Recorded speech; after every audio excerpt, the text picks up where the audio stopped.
Welcome to the first video in my series on auditing transaction cycles. My name is FP-CPA. Today, I'll break down the sales process, looking at the steps involved, potential risks, and the controls you'd expect to see in a well-managed system. Let's start with the question, what exactly is the sales process? At its core, it's how a business turns products or services into revenue. But to audit this effectively, we need to break it down into its individual components. We have an example of a sales process in a retail business where customers can buy in the store or online. I just want to mention that with online sales, someone has to tick through a packing or picking slip to ensure that they are packing the correct items based off the customer's order. The first thing to understand is what the entity is selling. Is it a physical product like electronics or a service like consulting? The distinction matters because it impacts how the process unfolds. For example, products may involve delivery or assembly, while services might require contracts or milestone-based payments. Knowing these details helps you to identify specific risks later. Next, think about how customers pay. In a retail setting, it's often cash or card. In wholesale, credit terms are common, and with credit, we need to ask, who approves the credit? Are there limits in place? What are the payment terms? Each of these factors introduces risks we'll discuss shortly. Delivery is another critical piece. Is a product handed over immediately, shipped to the customer, or delivered digitally? For instance, if a courier service is involved, how does the business track delivery costs and confirm that the product reached the customer?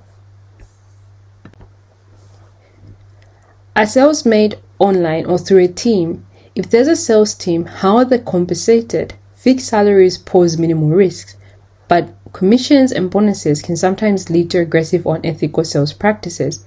As auditors, this is something to watch out for. Now that we understand the components, let's map out an example. In a retail setting, here's how the process typically works. The item is scanned at checkout, with the barcode acting as a control to ensure pricing accuracy. The system calculates the total, and the customer pays either with cash or card. A receipt is generated and the accounting system is updated. At this point, general entries are created. You debit cash and you credit revenue. Revenue should only be recognized when goods or services are delivered. Premature recognition can cause cut-off issues, which means sales might be recorded in the wrong period. Other risks include overstating sales to meet targets or recording incorrect amounts due to errors in pricing or discounts. Now that we've mapped out the sales process, let's focus on some of the most important key controls that ensure sales transactions are recorded accurately and reliably. These controls are designed to reduce risks and improve the integrity of financial data. Let's break down 3 key examples. Number 1, credit checks. When a customer purchases on credit, it's important to ensure that they stay within their approved limit. Why? Because failing to enforce credit limits could lead to unpaid debts and overstated accounts receivable. Here's how a well-designed credit check works. The system automatically checks the customer's credit balance before approving the sale. If the customer exceeds their limit, the order is flagged and approval from a manager is required before processing. This automated control not only ensures compliance, but it also minimizes financial risk. Number 2, automated pricing. In retail environments, pricing errors can occur if the process relies on manual data entry. Automated pricing through barcode scanning is a key control that reduces this risk. Here's how it works. Each item has a barcode linked to a master price list. At checkout, the system retrieves the correct price from the list, ensuring consistency across transactions. For promotions and discounts, additional controls ensure only authorized users like managers can override the system. Why is this important? Accurate pricing protects both the customer and the business. For auditors, it's essential to test whether the prices scanned match the master price list and verify that overrides are appropriately approved. Number 3, delivery confirmations. Finally, let's discuss delivery confirmations, which are critical for recognizing revenue correctly. Remember, revenue should only be recorded once the goods or services have been delivered, not when the order is placed. Here's how it works. Number 1, The company uses delivery confirmation, such as electronic confirmations, to verify that the customer has received their orders.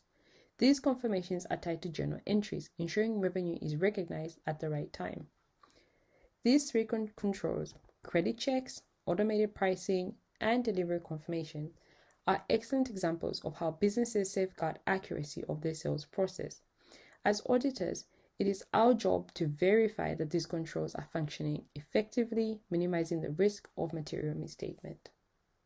Auditing sales focus on 5 key assertions.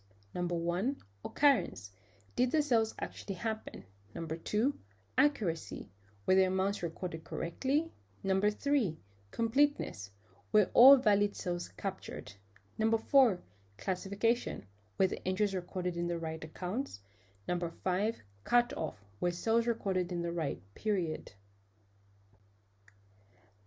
That's it for today. We've covered the steps in a typical sales process, potential risks, and key controls to look out for.